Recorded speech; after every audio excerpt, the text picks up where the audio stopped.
we have Templar Assassin just not struggling at all. She keeps having Mastercaster down to half health.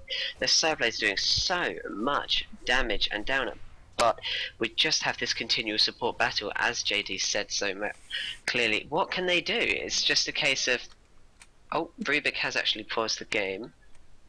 I'm sure we'll find out why just shortly. a second. And should give us time to sort out the stream, which is good. Is the stream working yet? Do you know? Because the stream is now live. It's now okay, live. that was really weird. I'm gonna have to get onto Twitch and see what the problem with that was. It said it was all working, but there was obviously a little bit of a bug with the server, and it wasn't showing it up. So, but we will be bringing you the rest of this game. It's unfortunate we couldn't show you the picks live streamed. All the rest of the games we will be showing you. Templar does have this haste rune actually, so she wants to pop it. There she does. She does actually pop it. Now she's got a wand.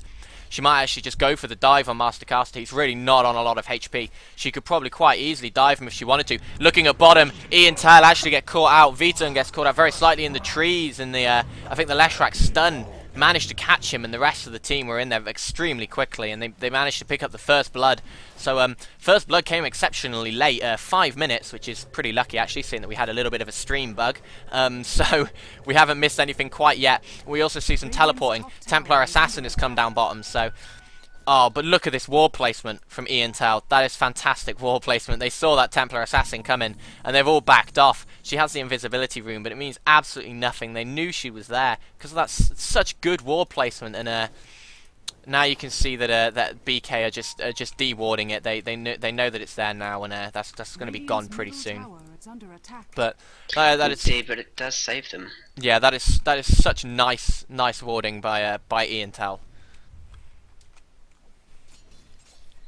It's such a shame actually, because Intel could have got such a great gank off, but it looks like she might be going for Mastercaster. She is, and no, she actually gives up. The Templar Assassin does actually have the ability to take down Axe if she went for it, if she wanted to, but I guess the INF isn't quite feeling it right yet.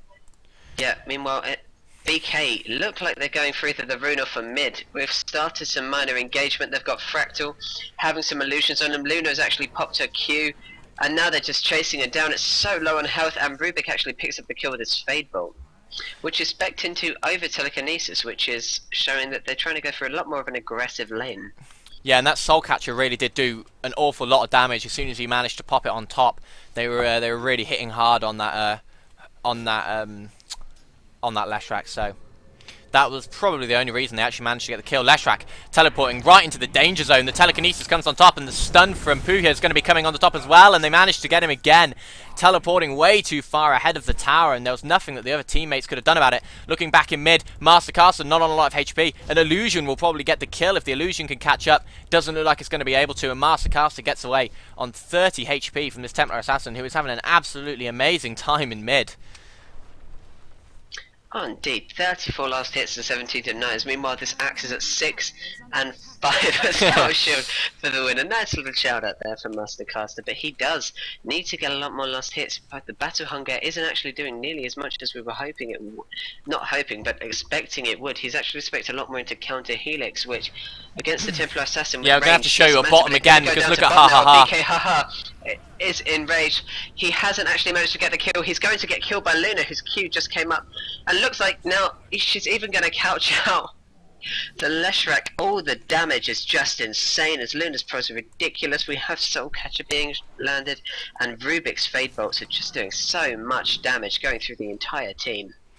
Yeah, that Soul Catcher hitting 1 or 2 heroes and the Fade Bolt on top of it, it just does such a ridiculous amount of damage, and I don't think BK were quite expecting the amount of damage that that Ian Tail would be putting out on this tri-lane. But if we flick it back over to top, you can really see that Clinks is not doing that bad again. Actually, Darkseid is doing very, very well against Clinks, holding his own. It's 39-39 at the moment, last hit-wise. So that's pretty respectable. Very, very well played by Moon. Templar Assassin actually has the invisibility. She's going to go on to Axe. Axe spots her now. No, he doesn't spot her. So it looks like Templar Assassin actually might be getting the kill. There's the meld. The trap's been set. There's the slow. And it looks like Axe is going to be falling. One more right click will do it. There it is. And Templar Assassin gets her first kill. That was absolutely not fantastic play, but it looked like Axe had actually seen it. I don't understand how that Axe kind of missed that was happening there. BK should have really seen that. Maybe there was some pings, but it just he didn't know. And that is the problem. You have to really be on the ball with that, and that's the importance of rune control again. But Templar Assassin with her ultimate has such easier rune control. There's just no contest in terms of mid.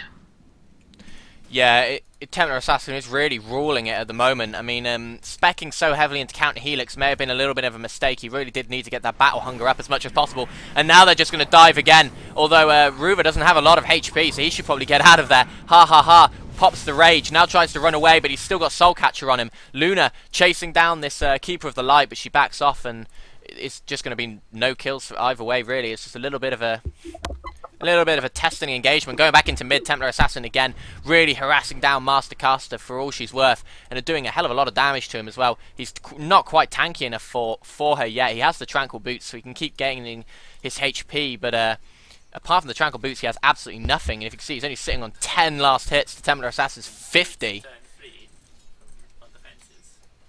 Indeed, and it only heals him. It has a 40-second cooldown, only healing him 170 HP.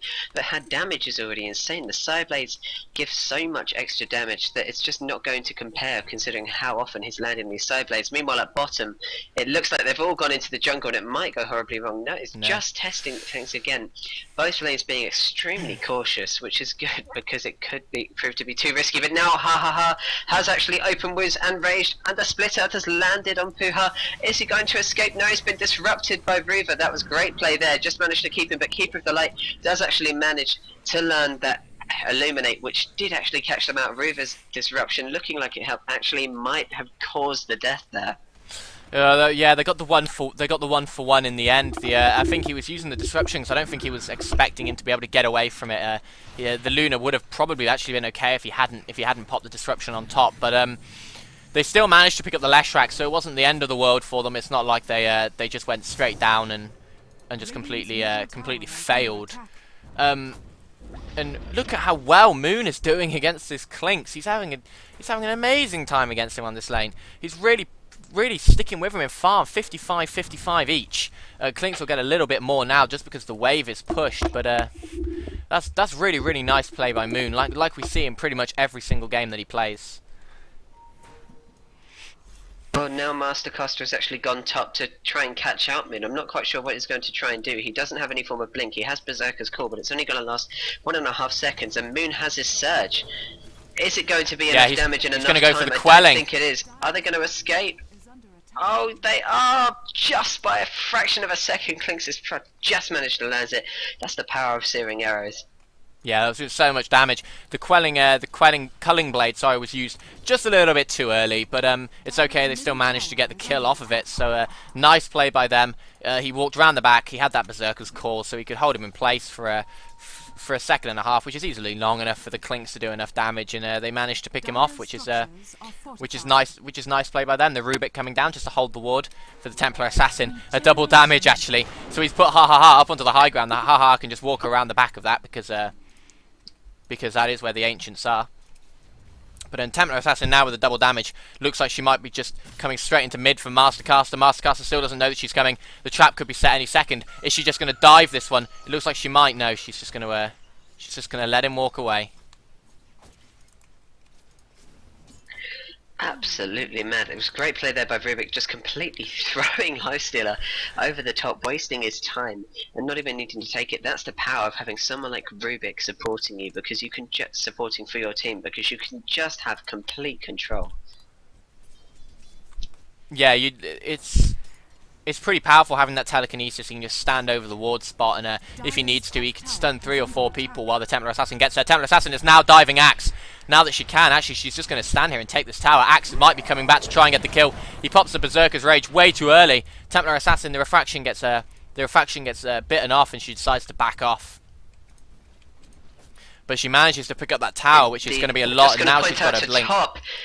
I just wanted to point out to top, we had Moon just completely destroying this Clinks. He's managing to Iron Show and Surge to keep up with him constantly, and the damage is insane, just vacuuming, keeping him back, and the brilliant play. Someone that should be handling Darkseer so well is Darkseer completely taking control, and is going to take this tower without a problem. Yeah, he will be taking the tower now. He'll probably just pop an ion shell on himself and just sit here and tank these creeps. Just because he can. Yeah, there we go. And yeah, Moon really playing this fantastically well. There's no other way to put it. It's basically just Moon just controlling that lane. They can spot the Keeper of the Light. They have the ward up. They're going around the back. The other two have actually dived the Luna. So now we see Shadow Demon in absolute no man's land. He's going to fall. Fractal will die to the Luna. And the Illuminate getting stolen by the Rubik. And Shadow Demon actually manages to get away. Really nice play by him. The Templar Assassin coming over the top. Hasn't got quite enough damage. Blink Dagger up in 9 seconds. She's just going to dive, and try and take him out. He pops the Rage. No, she backs off now. But really nice play by Ian Tal, and especially Shadow Demon to actually manage to get away from that one. Well, they're being very cautious, but it is paying off. BK always being a little bit more adventurous, going a little bit forwards, and then being caught out. And that is the problem here. Enemy Intelligence are playing it safe rather than sorry, and now if they don't, BK are going to have to find a way to counter that, be a little bit more defensive, and wait until ENT move a little bit off guard, maybe from frustration. Yeah, but I really can't imagine they would now. They're a very disciplined team. They know exactly what they're doing, and they're just going to sit back and let Luna farm up her Manta style. She's already got the Yasha, so she's only looking at another 2k gold until she does have that. And looking back in mid, Master Caster, so slow. There's the disruption, and look how much damage that does. And another kill comes out for the Shadow Demon. The ulti, as soon as the damage got popped from the ulti, the Soul Catcher just did a tremendous amount of damage to Axe, and they managed to get yet another kill. Indeed, they did. Absolutely insane. And then Templar Assassin catching bit 3-0 as well. Yeah, you can see the Enemy power of this Intelligence Templar is just Assassin. completely Indeed, Enemy Intelligence just completely controlling this in terms of winning every single lane. BK are going to have to really turn it around and try and catch them out in a proper team fight.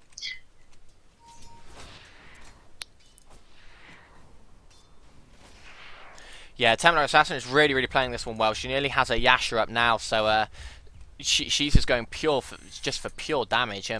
That Blink Dagger really working well for her. She can just jump out of the trees and just two-shot this Keeper of the Light with the amount of damage she's got at the moment. It's absolutely insane. Meanwhile, it looks like BK are going to go to the jungle to do something a little bit freaky. Where are they going? Are they going to go to the top? There's an invisibility rune over there that they know about. Enemy Intelligence knows about, and so does Mastercaster, who's going to be grabbing it. They've all gone mid. As I said, they're going to have to group up as a team, and it looks like they're going to do just that.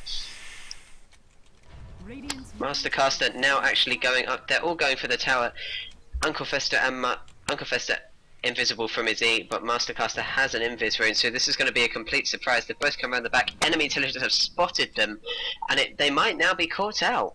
There's They the have Sentry Sentry Ward. Wards there, they've seen Uncle Fester, they have caught him out indeed. Telekinesis goes on the Sentry Fester Ward, just complete spam of spells there. Shadow Demon using his Soul Catcher and his Shadow Poison. Then Templar Assassin manages to catch out that Clinks, but Fractal is so low on health. Is he going to be able to escape? It doesn't look like he will. He's got to split Earth up, but he's so slow. Templar Assassin actually goes around there. Shadow Demon has, however, caught them out, and Templar Assassin comes back to get the Leshrac. Brilliant play by Enemy Intelligence. Yeah, a little bit of a mistake by by BK. Uncle Fester and Axe got way too close to the tower, and then they were going around the back, and you saw the pings coming out from Enemy Intelligence. They knew exactly where they were going because they got so close to that tower. They had the true sight on them, and they knew exactly where to place the Sentry Ward, and they caught them both out and got a few kills. Indeed, it looks like they're just going to push down tier 2 mid. The complete tower control here from Enemy Intelligence. Yeah, they really are pretty much doing whatever they want. Uncle Fester now hanging around the back, really doesn't have much farm. He has his Orchid though, so he's actually managed to get some good farms, sitting on 82 and 12. But have a look at the farm from Ian Tell. They're Luna sitting on 95 last hits, Templar on 92, and the Darkseer on 90, and that's just a ridiculous amount. Well, yeah, especially when we look at BK's trail, and if you look at Lifesteal, like only 36 last hits. What just happened there? The disadvantage of being a melee, not being able to get as close when there was so much harass from each support, meant that Luna had a very strong advantage in terms of being able to distance herself from the potential damage. Whereas Lifesteal, every time he came close, he was getting harassed to hell, and that has meant that he has actually failed to get as much farm as he desperately needed. And they're going to have to rely on Clinks as the main carry. Yeah, it was because they were on the long lane. I think he couldn't get near enough the creeps. They couldn't manage to pull them. Pulling on the long lane for the Dire is notoriously difficult. You have to do it with the Ancients, and half the time it doesn't even work anyway. So it's kind of just a bit of a luck fest. So yeah, it was interesting to see that they decided to carry on with that try v try after it wasn't working out at all well for them. They're now just going to deny this tower, I think, as soon as these creeps are gone. Here comes, yeah, they're just denying it now, and all of BK are just backing off. As look at Puha actually just taking a tower completely on his own, while the rest of BK were gone. Uncle Fester now trying to catch up with them, but look at how fast Puha is. We're saying that movement speed is going to be a big deal for enemy intelligence, especially against a Clinks and an Axe, and it's really working out well. She can push the lanes and just run away if they come anywhere near her. Well, she's so nicely farmed. Look at, she's already got Manta Style, so she has the ability to confuse them at the very least. So ultimately she has got the huge advantage. She's not gone for a BKB yet. She's got 1.3k in the bank though. She could do whatever she wants with it. And I'd be interested to see exactly where she's going to go from here.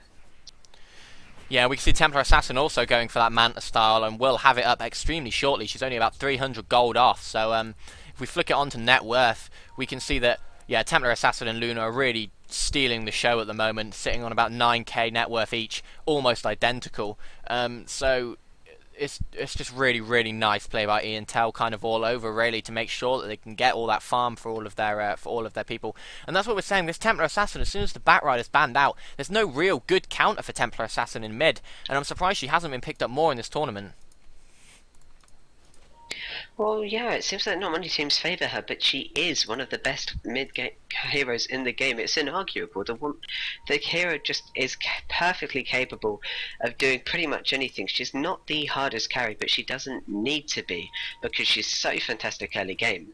And against Dax was a perfect example. It was an attempt at a counter pick. We've seen a few attempts, and now in bottom, Puha is actually going to be caught out, or is he? The ultimate comes out and completely gets him both kills, as Puha's ability to just pop the ultimate, the hideous Luna ulti, manages to get the kills. And ow, yeah. I do feel for BK there. They should have been able to get that. They really thought they'd had it as soon as Luna's going to pick up another kill, goes for the triple, and now Fractal, it might actually get caught out. This Templar Assassin actually does have a haste rune, so Fractal is never going to survive this, or is he? Yes, the Templar Assassin actually kind of leaves him. The GGs come out from BK already, but the thing that actually happened there, you might have seen that they popped the Orchid on Luna, but really fast thinking by Puya. As soon as the Orchid had been popped on him, he turned around, popped his Manta Style to purge himself, and then put the ulti on and just absolutely destroyed them. Now that was the most genius kind of play I've ever heard of. To be able to purge yourself that quickly is just... that's mad. Just brilliantly played here by Enemy Intelligence, but we do have another game. It is not over. This was a time where Ian Till a little bit outpicked BK, so they have the time to win again. This is a best of 3, and we will be joining you again shortly after this tower has gone to see the next game. Yeah, we'll be back in about 5 minutes, so you can go and have a little bit of a break, go and get some water or whatever, and we'll see you.